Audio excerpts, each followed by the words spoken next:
എല്ലാവർക്കും നമസ്കാരം. ഇന്ന് നമ്മൾ കൂട്ടാനൊന്നും ഇതുവരെ വെക്കാൻ നോക്കിയിട്ട് മീൻകാരി ഒന്നും വന്നില്ല. അത് കാരണം കൂട്ടാനൊന്നും വെക്കാൻ ഒന്നുമില്ലായിരുന്നു. അപ്പം നമ്മൾ വിചാരിച്ചു 2 മുട്ട എടുത്തൊന്ന് ഫ്രൈ ചെയ്യാം. അപ്പം ആദ്യം നമ്മളെ മുട്ട എടുത്ത് വേവിച്ച് കുക്കറിനകത്തോട്ടിട്ട് ഒരടി അടിച്ചാൽ മതി. അപ്പോഴത്തേക്ക് മുട്ട വേണ്ടിയിരിക്കും. പിന്നെ നമ്മൾ ഉള്ളിയൊക്കെ എടുത്ത് നമുക്കതൊന്ന് ഫ്രൈ ചെയ്യും.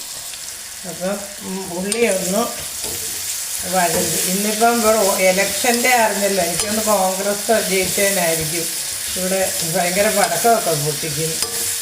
പിന്നെ അപ്പം ഞങ്ങൾ വിചാരിച്ചിന്ന് ഇതാവട്ടല്ലോ എന്ന് ചെയ്തപ്പം ഇതിനകത്ത് നമ്മൾ ഇച്ചിരി ഉപ്പിട്ടിട്ടുണ്ട്. പിന്നെ നമ്മളാണെങ്കിൽ 2 വലിയ സവാള ഉള്ളി എടുത്തേക്കുന്നു ഫ്രൈ ചെയ്യാൻ. അതും പിന്നെ നമ്മൾ പെരുംജീരകം ഇട്ടാൽ കടുക് വറുത്തേക്കുന്നു. പിന്നെ ഇനിയും ഗരം മസാലയൊക്കെ എല്ലാം നമുക്ക് മുട്ടയൊന്ന് ഫ്രൈ ചെയ്യും. താനൊന്നും വെച്ചില്ല. ഇന്ന് നമ്മൾ മുട്ട ഫ്രൈയും നമ്മളൊരു മാങ്ങ ഇട്ട് ചമ്മന്തി അരച്ചു.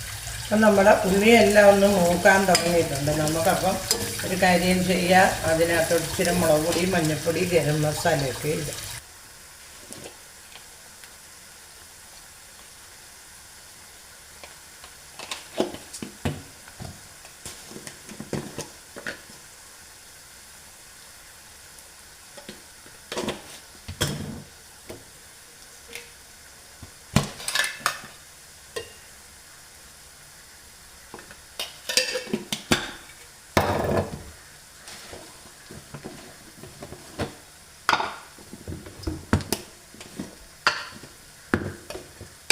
അപ്പം നമ്മൾ പൊടിച്ച് വെച്ച ഇച്ചിരി ഗരം മസാലയും കൂടെ, എന്തൊരു മണം, നമ്മൾ പൊടിച്ച് ഇച്ചിരി ഗരം മസാലയും കൂടെ നമ്മൾ ഇട്ടിട്ടുണ്ട്.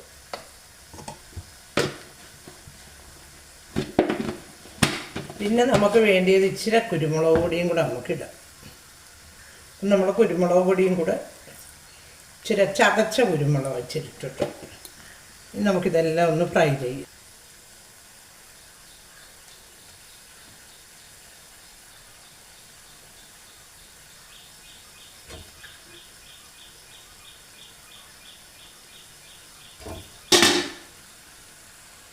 അപ്പം നമ്മുടെ മുട്ട ഫ്രൈ എല്ലാം നല്ല അടിപൊളിയായിട്ടുണ്ട്.